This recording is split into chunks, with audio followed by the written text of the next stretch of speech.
So there are many ways to motovlog, guys. So maybe you're shooting a documentary style film, or maybe you're just grabbing some simple B-roll shots like Lurch does in the bedroom at night. Oh, I've got the B-roll down, buddy. With his hand. Oh, yeah, the wrist mount. Right, the wrist. Oh, yeah, the wrist mount. That's right. I'm asked all the time online what my setup is. Of course, I've been doing this game for 10 years now. Oh, my God. Where's the time gone? Dude, crazy, huh? Yes, it is.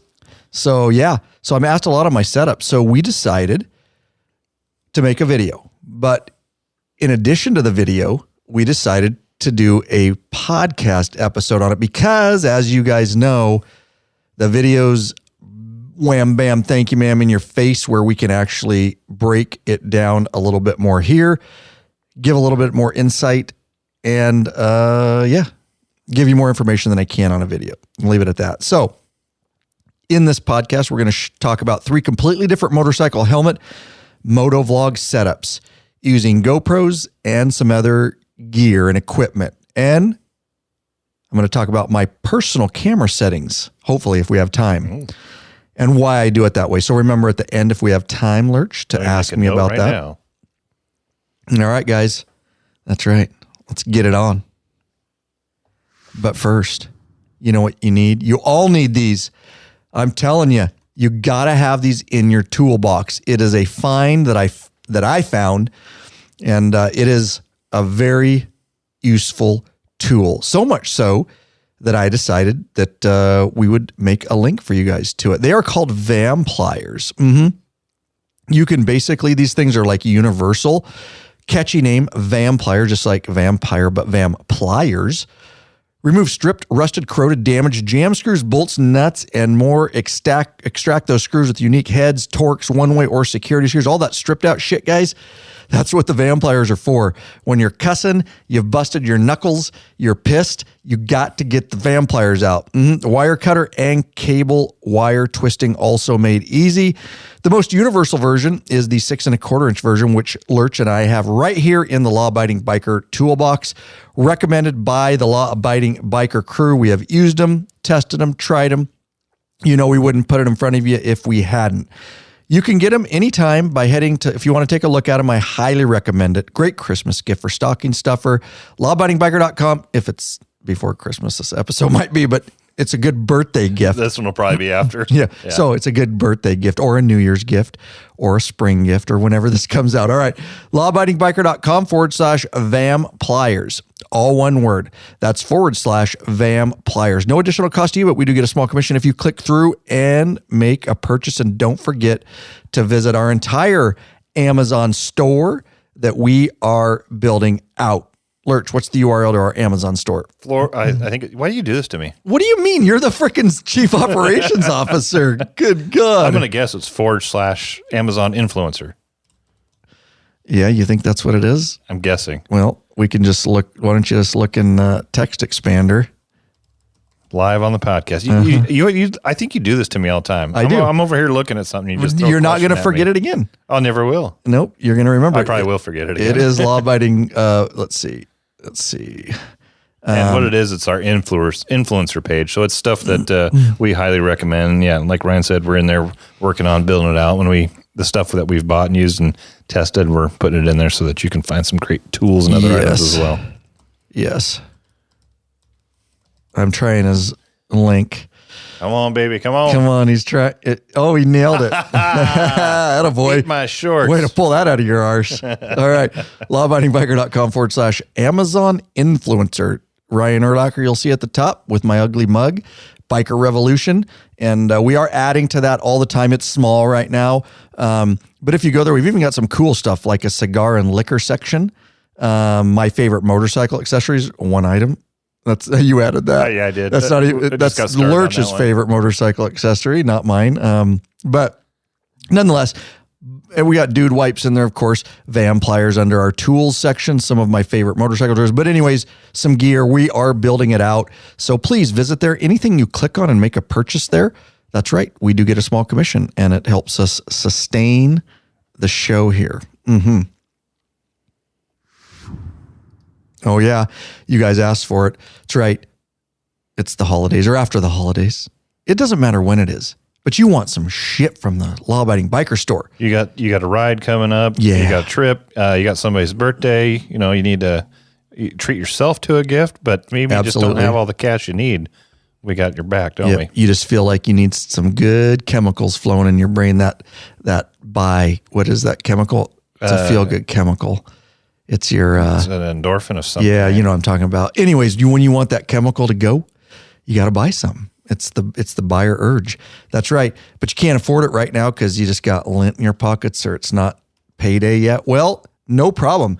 That's right, because we have shop pay installments integrated right into the law-abiding biker store. You now have the option to buy products right now knowing you can pay in 4 equal payments, interest-free. And we appreciate all of you that are using that. You want to handle this? Serotonin. Yes, that's what I was looking for. I knew it too. Specific. Serotonin. That's exactly. It's a little shot of serotonin. Why don't you handle this YouTube comment, Lurch? Yep. A lot of times we like to bring either a voicemail or an email to you, but this was a YouTube comment, and the comment was on Ryan's video, short, I believe it was, wasn't it? Yeah. Mastering a motorcycle training course on a Harley Davidson.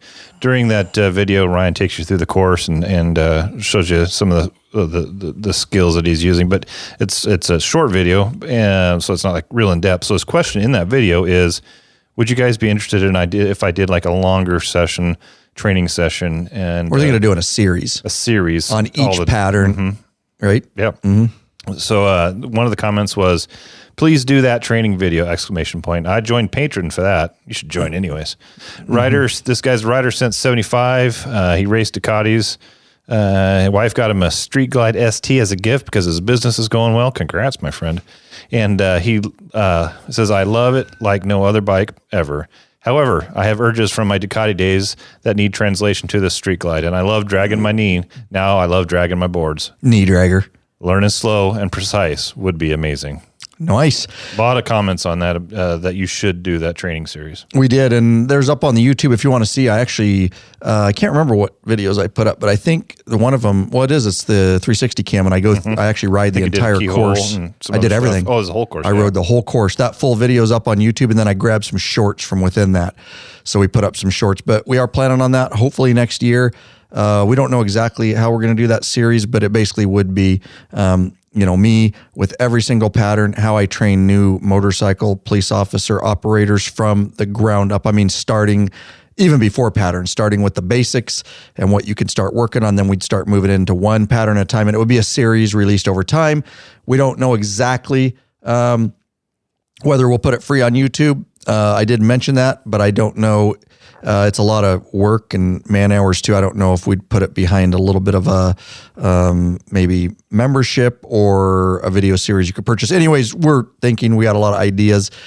It would be a huge undertaking, but we appreciate all the positive comments. Thank you guys very much. Want to ride longer? Yep. Tired of sore and achy ass? You know it. Fix it with a high-quality butt buffer seat cushion. Head over to lawabidingbiker.com/store. Check out our full line of butt buffer seat cushions. Oh, yeah, once you've had Rick Rack, you'll never go back. The ultimate motorcycle luggage rack solution. Forget those messy straps and bungee cords. Go strapless with a Rick Rack quick attach luggage system and quality bag. Head over to lawabidingbiker.com/store. Get hooked up now. Hey, bikeaholics. Yes. Zero 3D has a wide variety of innovative products for your Harley-Davidson. Oh, and the brand new line for the all-new Honda Goldwing, named Gold Strike. I like gold. Top quality, affordable chrome lighting and comfort products. Zero Gold Strike are the motorcycle LED lighting innovators for CAN bus plug-and-play system compatibility. Head over to lawabidingbiker.com/store. Check out our full line of Zero 3D products. Switch that one up a little, did you? You know it. Let's do this thing.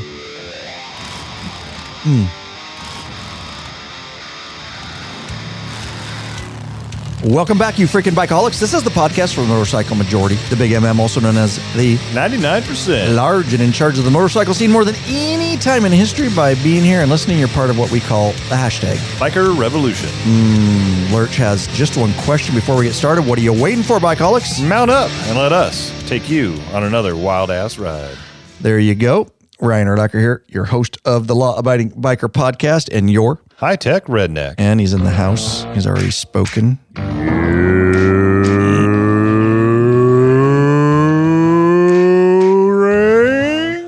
Beautiful. Now, I will tell you, if you haven't heard, I just got over at the time of this recording, which we're recording in November, late November 2022, because we batch process. So like Lurch, you might not be hearing this. Actually, our patron members will hear this immediately. Because that's one benefit. You get podcast months and months before everybody else. So we'll put this out immediately for all you patron members, mid-level and above. You're getting the podcast early and in the back end of your patron accounts. This isn't recorded video, just audio, but you're getting it early.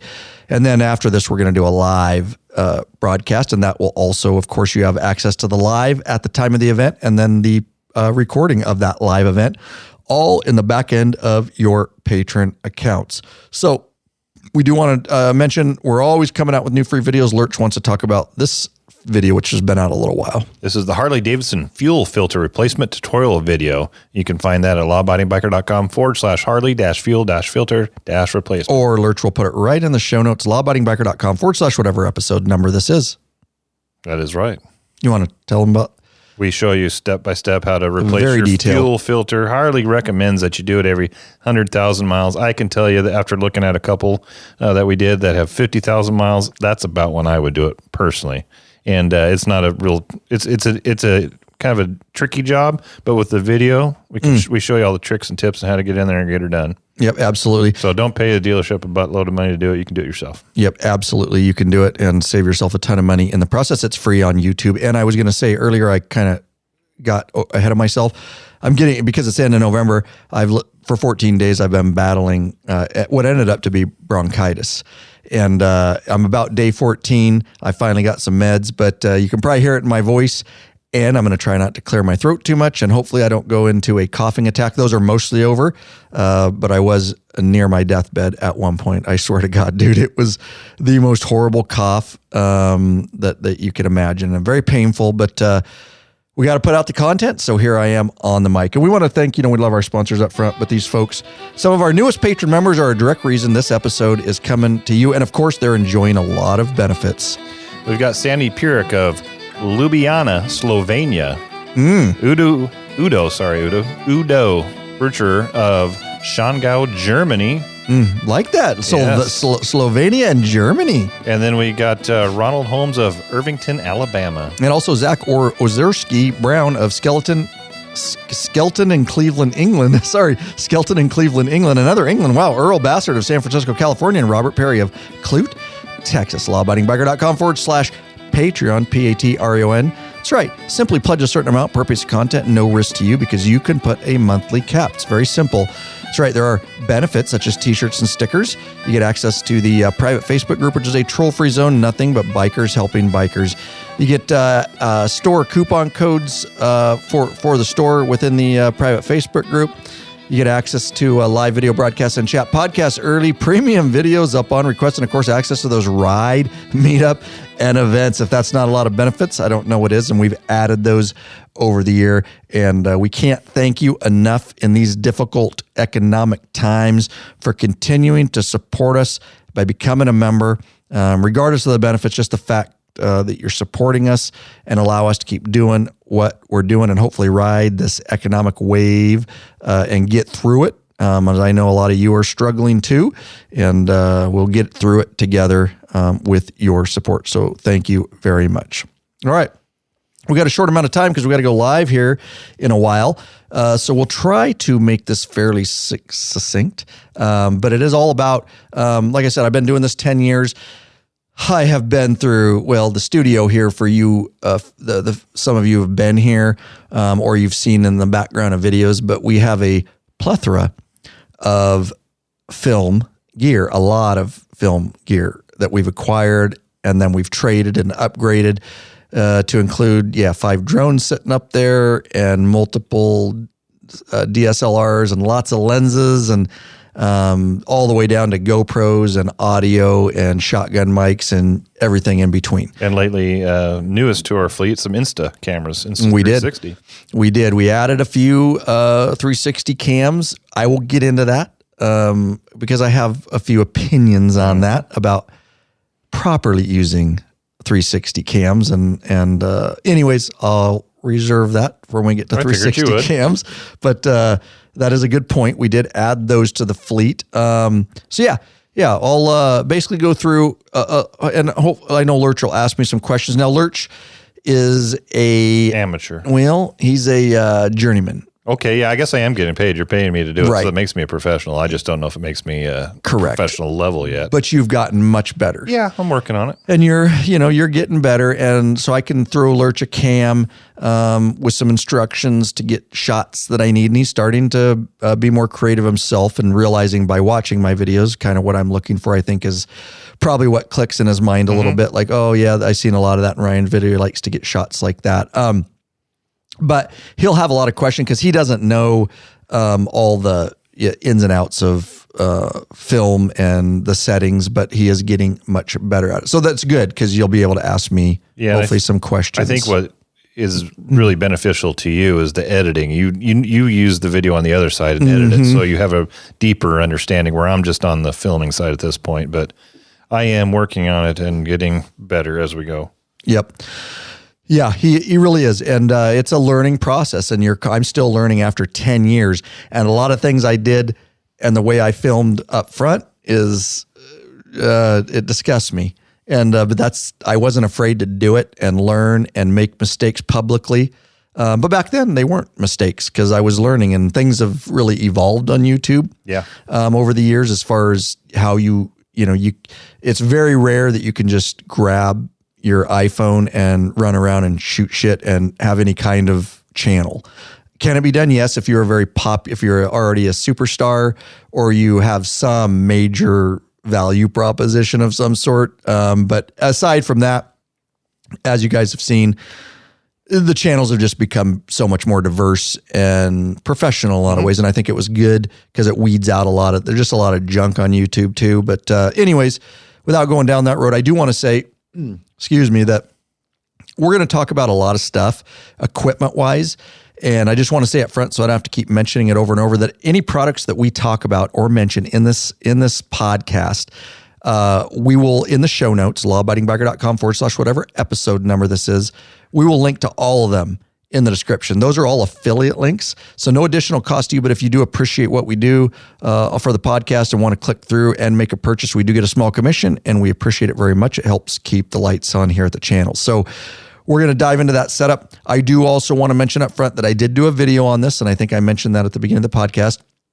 So if you forget some of this and you want the in-your-face, very succinct version, talking head video, that is on YouTube, and we'll also link to that video in the show notes for you. So with that, I'll do, let me get some things organized here.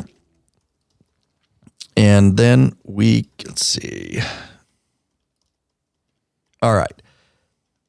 With that said, I guess I'll start it off. Now, this podcast will be more, I might get into a little bit. I'm not going to get into the high-end cameras we use, sometimes of the bikes, but they're more the, full DSLRs mirrorless cameras, I should say, with lenses and all kinds of stuff like that, and ND filters and settings. We're not going to necessarily get to that. We're going to keep this as it's titled, and that's a MotoVlog setup. Now, there's a lot of different reasons that you might be interested in this. You may aspire to make more, larger scale documentary films, or you're practicing and you want to do that sometime, or you're the guy that just wants to make some content to show your buddies, or your family or your friends, and it's not going to be a high-end production, but you want to capture something that's meaningful and useful, I think.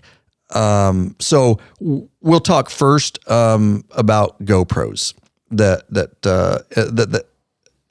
riding a motorcycle type environment. Here's what I say. With GoPros, they have an use. Yeah.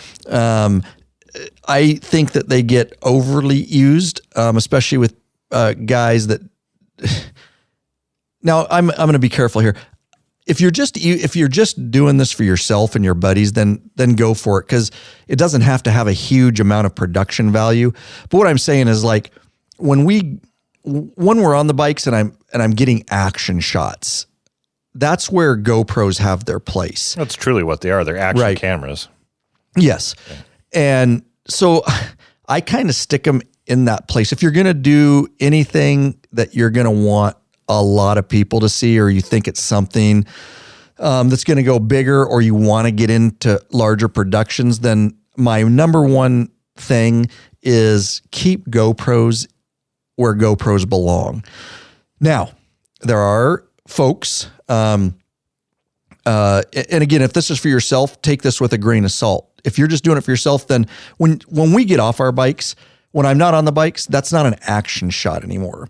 So we're transitioning in my documentary films over to, a Sony A7S III with a nice lens and an ND filter with a G Master lens, because we want that nice look, that depth of field, the color science of Sony, some things like that. GoPros look like GoPros, whether you know it or not. Even people that don't have a keen eye, we all know what they look like. They're a wide lens. The color science isn't all that great. They're clear. They're over sharpened. In post-production, you can clean that up a little bit. You can soften things or sharpen things. But at the end of the day, a GoPro is a GoPro. And so, if you're just doing it for yourself and all that, then vlog with it. Get off and get all your shots. You could just literally, I remember going to Sturgis before I started making higher end documentary films, and I was just dabbling, and I literally took 2 GoPros, or 1 GoPro that one time, the one that got stolen in Sturgis. Remember that? Yeah.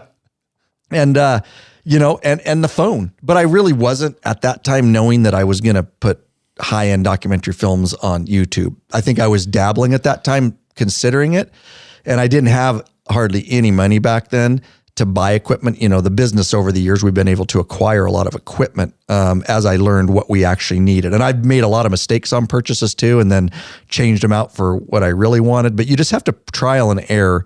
Yeah, I think they're great for your average rider out there who just wants to document a trip.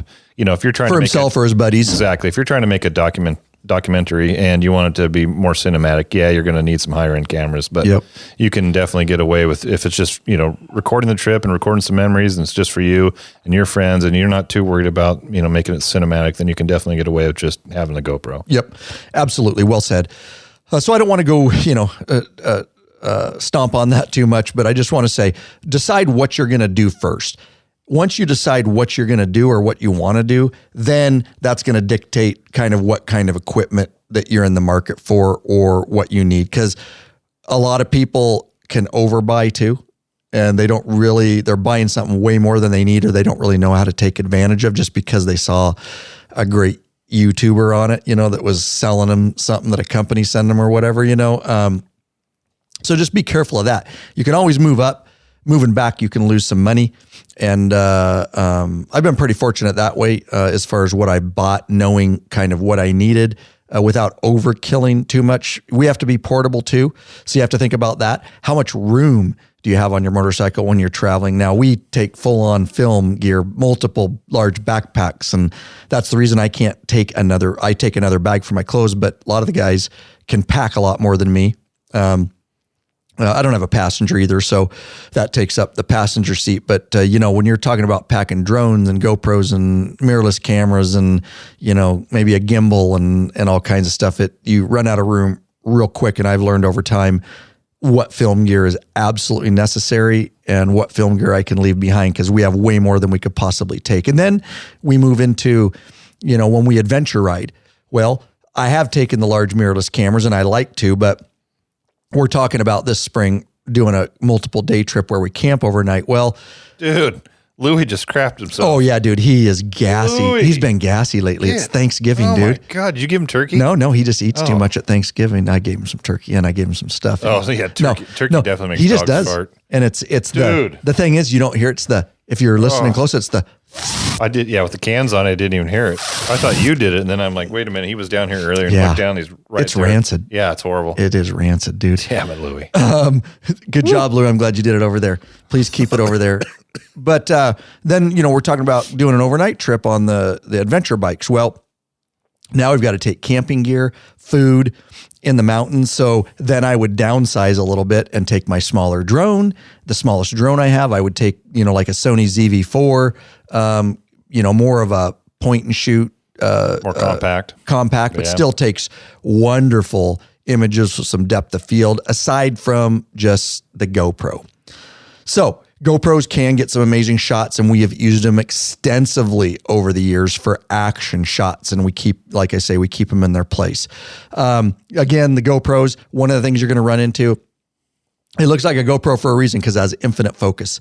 There's no shallow depth of field. It's infinite focus. Just kind of, the iPhones are really starting to do good with cinematic mode. It still doesn't look as good as a real shallow depth because it's computer created. Right.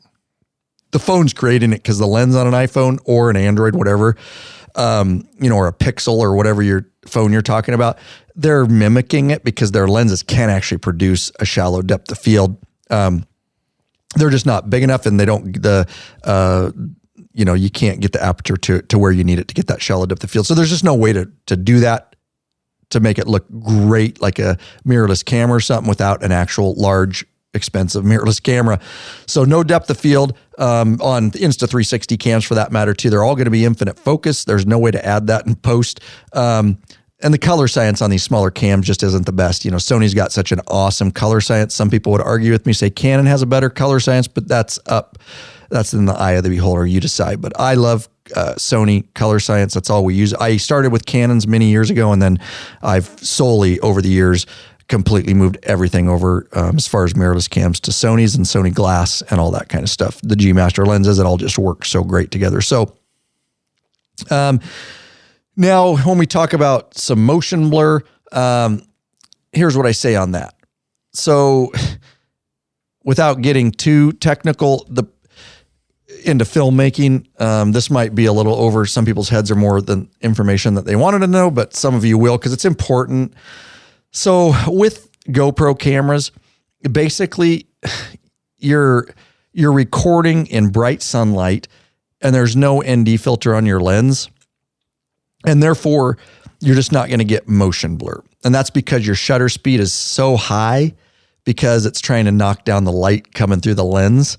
And so you're going to be up there to get motion blur. You've got to lower your shutter speed. And basically it's the 180 rule. So if you're shooting at 30 frames per second, you want to be at about, you want your shutter to be about 60, double your frame rate kind of deal. That I remember. That's perfectly ideal. You can be at 100 or so. You just want to kind of get it down, that shutter speed. You can be over the 180. You try to get it in there, especially if you're using an ND filter. But we use like some variable ND filters on our mirrorless cameras. But basically, the camera's set to auto. So when we're running our mirrorless cameras, we're manipulating. We can get the shutter speed. We can get the aperture where we want it. We can get the ISO where we want it, and we can dial all that in to get that nice, buttery motion blur and shallow depth. Explained what motion blur was. You might want to basically, if you look at a video, the best way to do it, your mind knows it. We use 30 frames per second for everything, but some people use 24, like the movies. Most of them use 24 for it. That's kind of like the standard, but I don't like it for what we do. I won't even get into that. But motion blur, basically, if I have the GoPro on and I'm going down the road and there's trees beside me, those trees aren't going to be perfectly crisp. They're going to blur because your motion and you've got a slower shutter speed. And so with high shutter speed, they're going to look crisp and clear and they're not going to blur. So have you ever seen that, when a race car or something, that blur effect, because it makes it look like it's going faster. And our eyes, they've actually done studies like the lower shutter speeds, right, or even the lower frame rate, the 24 frames per second. It's just what we're used to. And it's what our brains, I forget what our eyes are, but I won't even say it because I'll probably get it wrong, but somewhere around our eyes see that frame rate the best or something. Yeah, with too high of frame rate, then it looks choppy, right? As the motion moves. No, it won't look choppy. It stays clear. It stays clear. Yeah. It doesn't motion. Yeah, it doesn't look right at all. It just right. Well, I'm just thinking about on the TV when you're watching the TV. Right. If the frame rate's not quite right, it can really screw up the way things look to your eye. Yeah, if we're talking frame rate, but now we're talking shutter speed. Yeah. For motion blur, but gotcha. I can see how that. That's why I want to be careful how technical I get. I thought you got into frame rate there. Sorry. Well, I did because I was saying the eyes see, but you want to be the 180. I kind of digress. Okay. Let me pick that back up. So motion blur is the shutter speed. Gotcha. Try to get that lower shutter speed, but here's the deal. What I've learned, I'm making lots of films, and when you're going to go on a 10-day trip and you are running and gunning, it's just very difficult to put ND filters on GoPros. And here's why that I don't put ND filters, even though I would like the motion blur. It's cool for some, maybe if I was shooting a commercial or something where I wanted a certain look, I would do that, but that's a very controlled environment. When I'm running and gunning cross country and we're riding 12-hour days and we're barely getting in at night to eat, and I got to get up early and drone in the morning, it's just impossible. One more thing to deal with. Well, and they don't come on and off very easily on the. Oh, they do. Oh, they do. Okay. Yeah, it's just a quarter twist. But here's the problem. I'm going to get in deeper on that. So because you're on auto settings, you're basically going to put different ND filters on, where there's an 8, a 16, a 32, a 64 to knock down the light, because you're trying to knock down the light so the shutter speed slows down so it opens up and lets more light in. So you're faking the camera with an ND filter.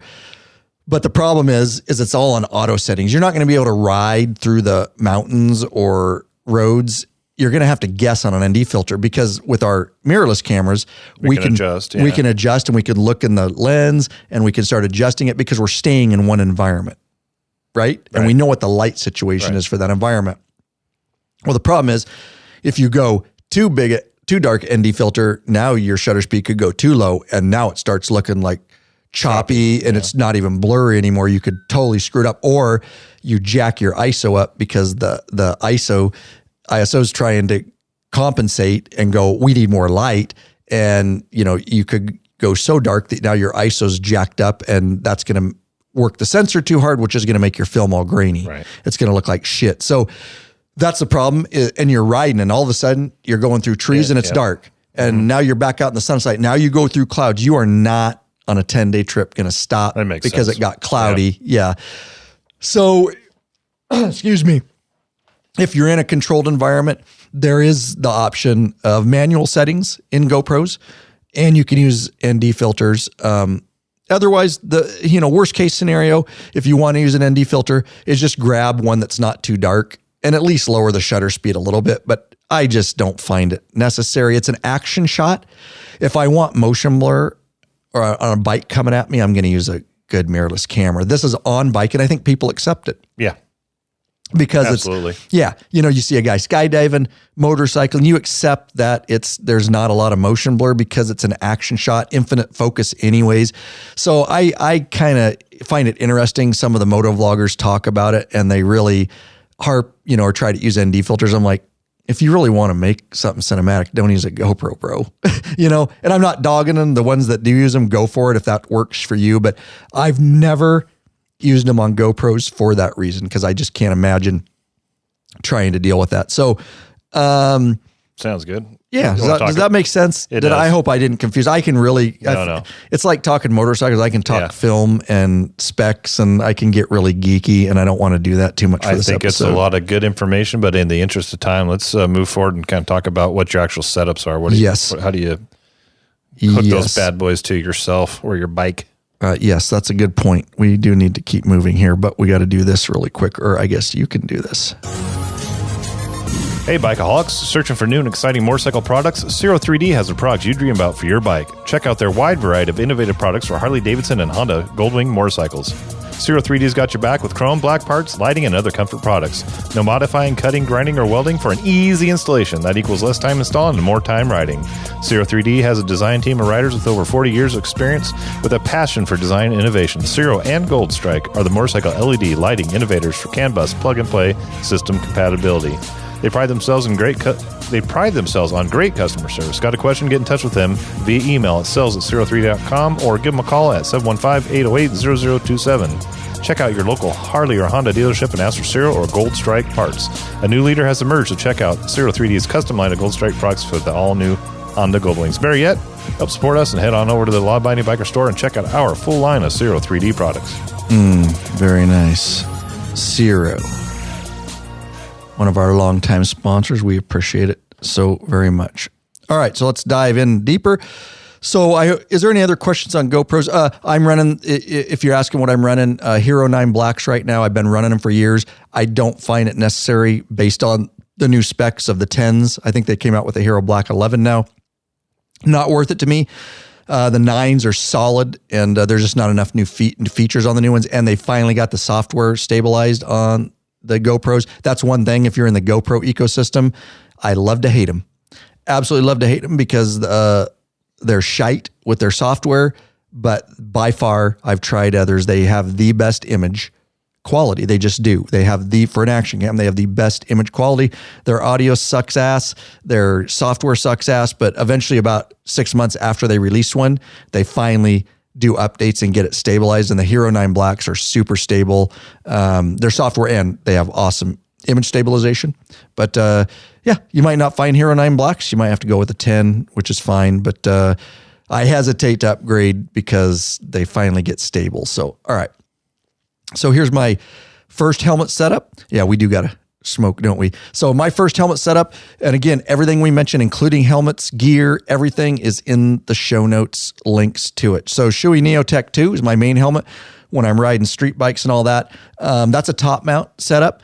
I like the top mount. There's a couple different ways. You can put it on your chin. You see a lot of guys do that. And we're going to talk about my second helmet here in a minute. But this is a top mount. This is for how I shoot most of my documentary films.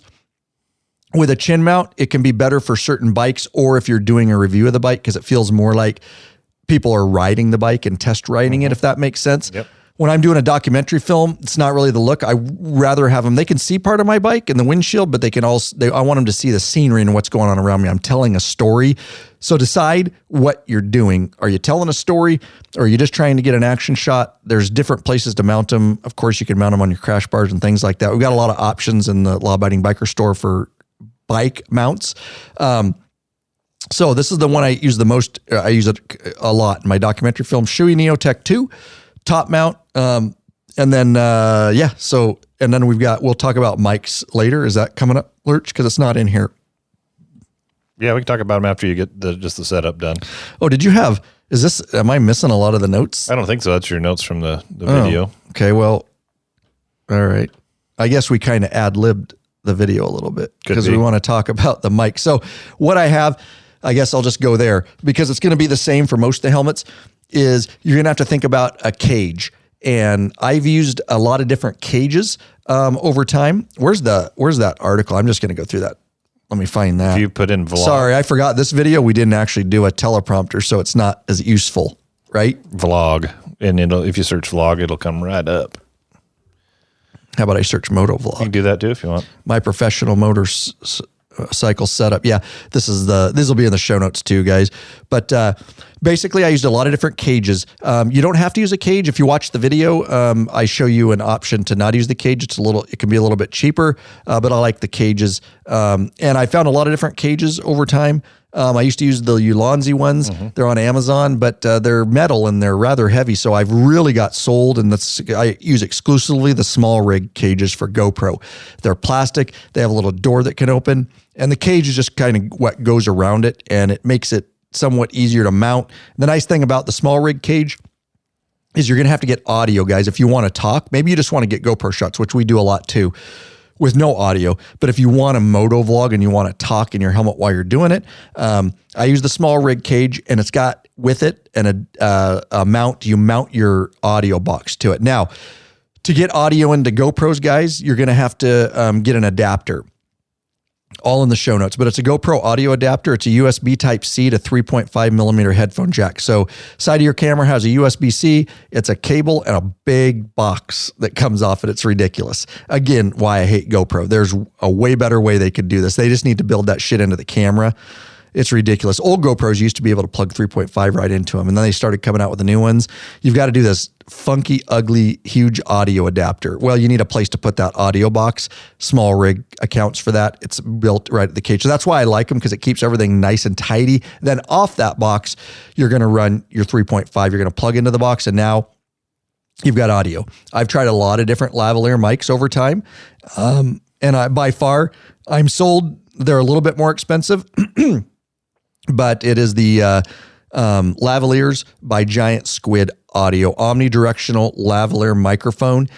And basically, you run, and I show you on the video, I'll show you up close. Basically, I run it out of the box on my Shoei Neotech. There's a chin guard that doesn't let air in, and I just Dremel tooled that out a little bit, and I can run the wire to the lavalier in, and then in the helmet, I basically take some sticky pads, again in the show notes.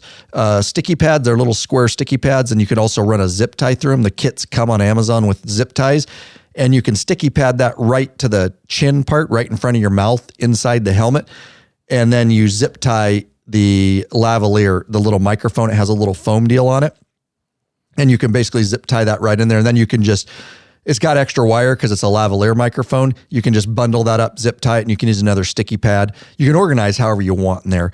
And then I don't just use the foam because you're getting a lot of, even with the chin guard, you're getting wind. And I like to use a dead cat, little furry things. And again, they're in the show notes. But basically you can put that over it, and that will really assure that whatever wind comes through doesn't get. So when you hear my MotoVlog on videos and I'm talking, you'll hear it's pretty clean audio, even at higher speeds, freeway speeds. You're not getting wind noise. You don't want that. It's horrid, and it'll ruin your audio anyways. It won't be usable. So that's kind of how I run the lavalier through. But again, giant squid audio omnidirectional. They are expensive, but I have one that I've been running for like 4 years, and it's still perfect. They hold up, and you're not exactly known to be easy on equipment. So yeah, true. You can say it's lab tested and approved. Yeah, well said. It's worth the investment. Well said. And when you get these things, you feel them. They're not some cheap. The guy actually makes them himself. He's got his own company, and he makes these lavaliers. So it's not something from just, I'm sure some of the parts overseas, but it's not something that it's manufactured here. And he does a suit, and he's got great customer service if you have any issues. He's been around a while, and in the film, he does a lot of people that film stuff use them. But like I said, I've tried some others, and just the audio quality, amazing. So it's worth the investment because audio is super important. If you didn't know, these days on YouTube, people will tune out of a video quicker with bad audio than they will for shaky video. And they do studies on that. It's crazy. People just will not accept the reverb audio or wind or shitty audio where they can't hear you. They can't turn their phone up enough. People just tune out. They click to the next video. So that'll give a little bit of a precursor here to kind of how the setup in the cages, so I don't have to go that with each helmet setup. So anything else that's pretty much it on my Shoei Neotech 2. And what that allows me is a lot of guys you'll see who MotoVlog, they only use full face non-modular helmets. And I've always wondered why. It's difficult to get set up, or it takes a little bit of extra time. It does. And I don't think they've really found a solid way to do it. They might have now because my video came out. I did this all my own. Nobody gave this to me. I totally made these set up. I was on a mission right away when I started getting into MotoVlog. I'm like, you guys, there's a way. And the problem is, the reason they do that is because you've got a lavalier wire to your camera. And so when you lift your helmet up, you can't lift your helmet up because the wire would be tight and break, or whatever. And so to lift the chin portion up, there is a way to do it. And I just explained it. That's how I do it. Everything's on the top. Actually, sorry, my Shoei Neotech 2, you didn't even catch it. My Shoei Neotech 2 is not the chin mount. That's the top mount. Yeah, it is. It's on the next helmet that I do under the chin, where I cut it out with the Dremel tool. Actually, I apologize and I digress. My frickin' producer here is not even listening to me. The top mount, the wire goes down. And so it's still got the cage. It goes into my neck roll. That's right. And up to my helmet. So the top mount is no problem with opening the chin mount because the wire just trickles down from the top of the helmet where it plugs into the box and the cage through the neck roll and then up through the headliner of my helmet. And then you can bring the lavalier. I actually bring that lavalier right out the right side of my cheek pad. And I just have it sticking out there. And I actually use the foam for that. So it's not actually on the part chin that at all. It's Yes. on the chin at all. It's right on your cheek. That's right. I'm sorry. That was very confusing. Hopefully that makes sense. The next one is a chin mount, which we're going to talk about. We're going to do this real quick. You want to ride longer? Treat your ass with some respect already. Get hooked up with a premium butt buffer seat cushion. This company of bikers developed a super thin hospital grade seat cushion made of solid and elastic material, and It's unlike those gel pads that will leak if punctured. The butt buffer is designed not to slide around on your seat. Fits all motorcycles, installs in seconds, easily cleans, and helps to dampen them gall-darn vibrations. With plenty of models to choose from, they assure you'll have a comfortable ass when riding. Head over to the Law-Abiding Biker Store and check out our full line of butt buffer seat cushions. Yep, we're rocking those during our long rides and while we're making those documentary films, because I got to have a nice, comfy ass when making those films, Lurch. All right. Second helmet is, this will go quick then, is my Simpson Mod Bandit helmet. And this is the chin mount. And it's exactly what I just explained basically on the Shoei Neotech 2. But here's where I mount it to the chin. Now, when you're mounting to the chin, every helmet's a little bit different down at the chin. And so it's something you have to be aware of to get a camera mounted there. Well, Lurch and I should say, we will put it in the show notes. But I am looking here what we're using there, and we actually are an affiliate with them. And they're chin mounts that are actually made for the helmet, because like the Simpson Mod Bandit, it has a little V there and it perfectly fits over there. They basically come with an arm and that makes it perfect for your GoPro camera, and I can fit my cage on it. Again, they just make it really slick, and it's from Ride Tech Moto GoPro mounts, chin mounts. Again, but you just head over to Ride Tech Moto. That's RIDETECHMOTO.com/law-abiding biker. And you can basically put in your helmet and your model, and they will send you the mount. You can select the mount that you need. It just makes it super slick, because trying to use a lot of the accessories and arms can be a little bit difficult and cumbersome. And those mounts are shaped to the specific helmet, so it's not just a flat mount. It's formed to fit the helmet. So that like the Simpson with the V. Yeah, that way the whole part of the adhesive sticks and doesn't pop loose. You'll be glad that you splurged for it, and it won't fall off. They've also got a tether that you can do on there. So if it does fall off, which I've never had it happen even while adventure riding, the tether will catch your camera.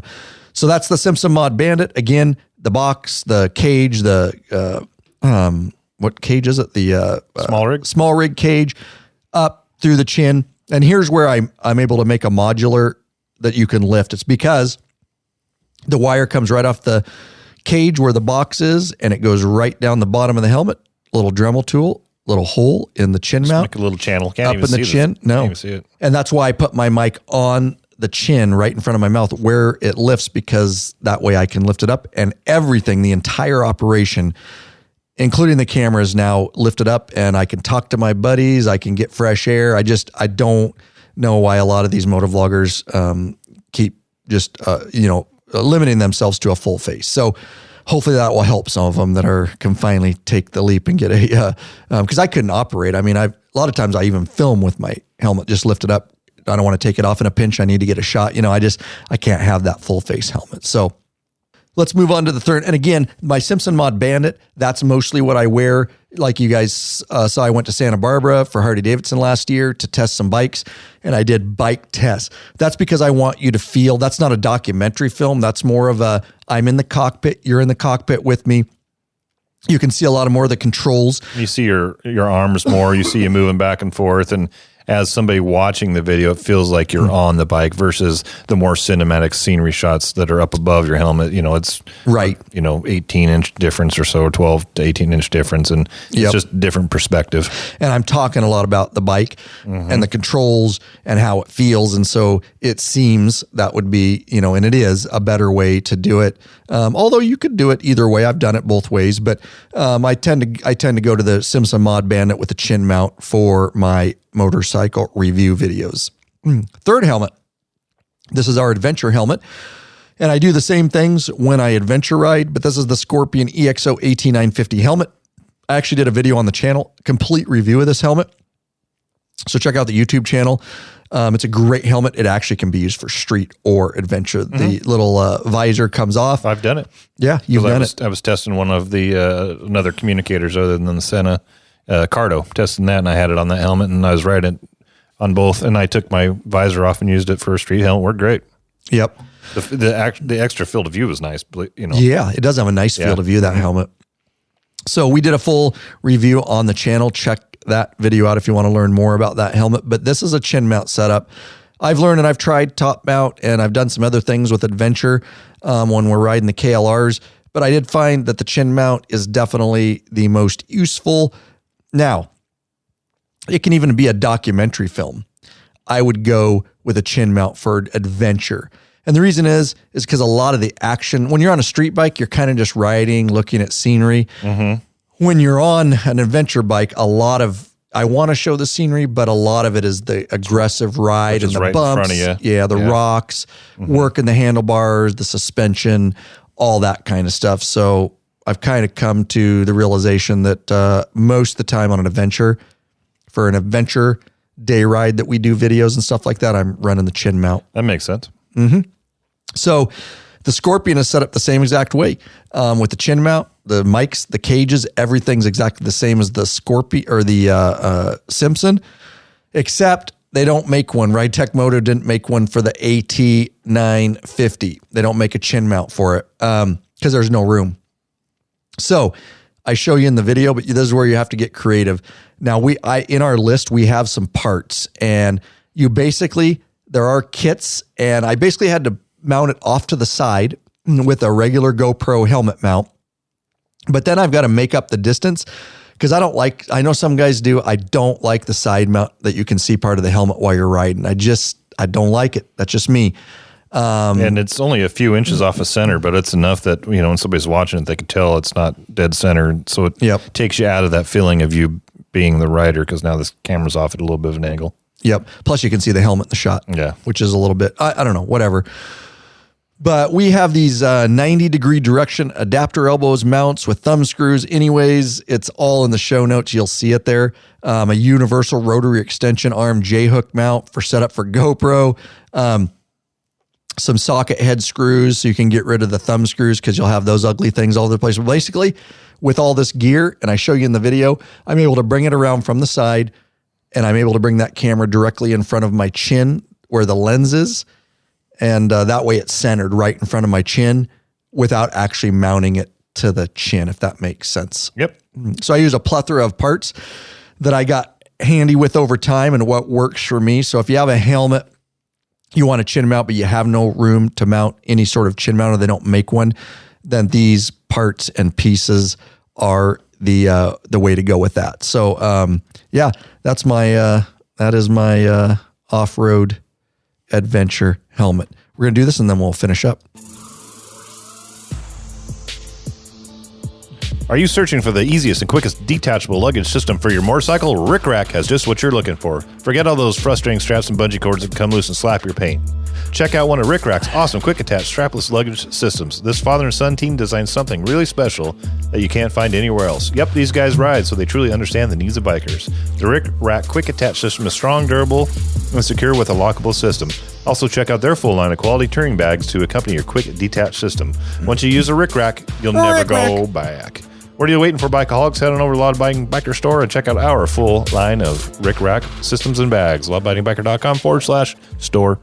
There you go, guys. All right, so I've been throwing a lot of information at you. Let's wrap up the last of the information here. I am not going to have time to go over my settings, unfortunately. Maybe in another episode. But I do want to go over 360 cams real quick. We are using some 360 cams. Here's my take on those. I just feel like, so a 360 cam, guys, it has if you think GoPro has a look, a 360 cam has a huge look. The reason is it's two big ass fisheye lenses, especially if you're getting the consumer grade ones. These are the Insta 360s. I had a 1RS with 1-inch sensor, which I like, broke that. Go figure. That's an expensive break. Yeah, whoopsie. Fuck. I did sell the other part of it. But then so what I ended up with, just because what I'm using them for is two of the new Insta 360 X3s, because they're lighter, they're smaller, real quick changeable batteries. Just for what I'm running and gunning. If I'm going to use a 360 cam, it's because I'm running and gunning. They're great for adventure riding. Here's the deal. They have a very unique look, and there's a lot more to editing. I've got a good workflow, but you've got to do some things to because basically you have a 360 image that you've now got to take parts of it and decide what angles. We're not going to get into any of that. So, and if you show the whole image all the time, it's just funky. It looks weird. It looks stupid. You can't. You could. You could show quite a bit of it, and you get, so it's really wide left and right, really wide up and down, and that might work sometimes. All your shit's curved. Yeah, everything's curved. All your trees are curved. I mean, once in a while, that shot might be okay, but most of the time it's not. So you've got to, I've watched you edit it before. You've got to get the camera and the footage moved around, get it to where you want. I've got to scale it right. Yeah, scale it so it doesn't look so fisheye. Yeah, it looks, and a lot of guys just use them too much, and it's got an use, but it would be for an extra additional shot. It's great for adventure riding, especially if you can scale it right. I can scale it so it doesn't look wonky. I went through the course. Technical term. Yeah, wonky. That is a very technical video editing term. Yes, technical wonky. Term. But I used it recently, like I said at the beginning of this video, through the course. Yeah, that's cool. And it's a really cool look, and I was able to scale it right where it doesn't look shitty, and it's behind me. And so and that's even a better way to get somebody in the cockpit. You can see me actually sitting on the seat and riding my police bike through an entire course. So they do have their uses, and people accept it for something like that. But if you're going to try to make a full documentary film with 360 cams or try to get too cinematic, it's just not what they're made for. So we aren't using them, but I have my uses for them. We will use them on some documentary films now that we have them, for some additional shots, for some certain things, to have some extra footage. It would be nice, ride next to your guy. I can get some extra shots there, but it still looks 360. It's just like GoPro still looks GoPro. So just be careful, again, unless you're just getting it for yourself. But if you're looking to up your game, then just don't do a full video with 360 cam and just keep moving it around. It gets real. Any one thing, I'll say that. Or, turn a GoPro on and just ride for an hour. It tends to, people, put it this way, people's attention spans are shite these days. And if you don't keep things popping and moving and changing, they're tuning out. And so just be aware of that. If it's just for yourself and you want to drink Louie's going at it. Crapped again. If you just want to make a video and you just, want to grab a beer and you want to kick back and watch that you rode all the way through, a particular pass or mountains, and you're okay fast forward. Again, what's the use for it? But if you're going to put it somewhere where you want a lot of people to watch, then you got to keep it popping. You got to have different angles, different shots, movement, the proper music. It's a whole different thing. So again, 360 cams are cool. Just be careful how much you use overuse of any. I'll just leave it at this. The overuse of any one tool makes for a bad production. Agreed. You got to have lots of tools and lots of different things in your bag.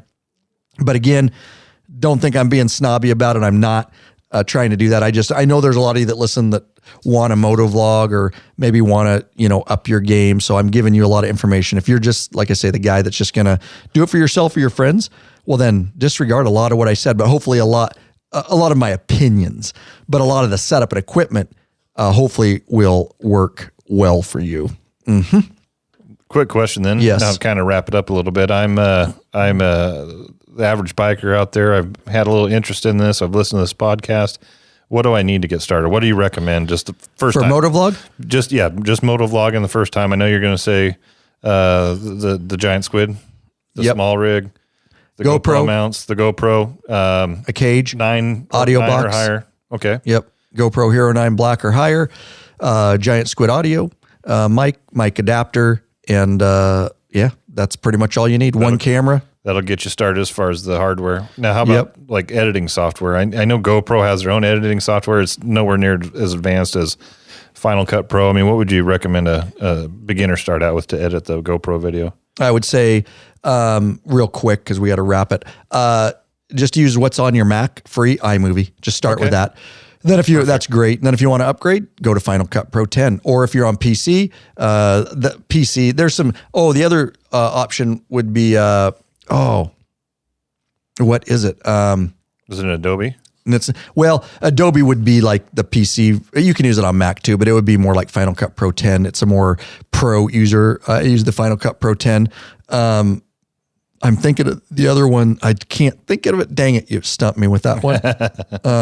It's not Adobe. It's, God, it's free too. It's by Black. Is it by Black Magic? I know somebody out there is like, I know what it is. Let me look it up. DaVinci Resolve. Yeah. So DaVinci Resolve, though, it's come a long ways. So if you're on PC, you can't use Final Cut Pro or iMovie, but you look at DaVinci Resolve, and start from there. So, yeah, now we love our patron members. We want to get to know you better. We want to give you benefits, but hey, if the only way you can support us is through a flat donation, we certainly appreciate that. We want to thank the following people: Gary Lease of Kettering, Ohio, Joseph Malachi, and Jeff Frishoff. And Jeff just signed up to be a patron not long ago. Nice. I saw that name. Lawabidingbiker.com/donate. That's right. You can leave a flat donation. Again, lawabidingbiker.com/donate. We appreciate it. Helps put a little fuel in the Law Abiding Biker gas tank. And keep this thing running on down the road. There you go. If that sounded like a quick ending, that's right. Because we're going we live pumped through the information. We're live in like 7 minutes. And on the next one. And that'll be all about, which this one will come out well after that, but patron members are going to join us for a live video broadcast and chat. It's going to be all about our coming up trip to, main goal is to get to Death Valley, California, here coming up in 2023. It's going to be a 10-day trip. And all the law-abiding biker crew, a bunch of them, Sworn Few Motorcycle Club, of course, most of us involved with. And yeah, it's going to be a great trip. And a whole documentary film will be shot. And of course, during that is going to be a patron member ride, meetup, and event.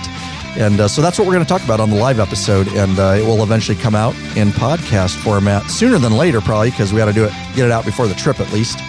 Oh, yeah, this one probably has to be bumped up. Oh, again. Yeah, well, don't you think? No, I agree. Yeah, I would think it would. So I just a little behind the scenes. It takes a little bit of work to reorder them, so I've done it a few times lately. I'm getting pretty good at it. And Lurch published a article with a bunch of jibber jabbish that had nothing. Hit the wrong button. I hit publish instead of save draft. Yeah. It had a bunch of jibber jabber in it that somebody'd be like, "What the hell is this article?" It's my template that I use. Yeah, it's awesome. We appreciate it, guys, and yeah, shop in that law-abiding biker store. We really, really appreciate it. It helps us out immensely. And you know, you're dealing with bikers over there. It's nothing but bikers helping bikers. Not some big, huge bought out like the three big guys who are all owned by one company now. We're actually still just a bootstrap company helping bikers. You know, you email us, you're actually talking to someone who lives, eats, and breathes motorcycles, not just some customer service rep. We're able to do that still, and we're able to do it because of all of your support. So thank you very much. Get out there and freaking ride, bikeaholics.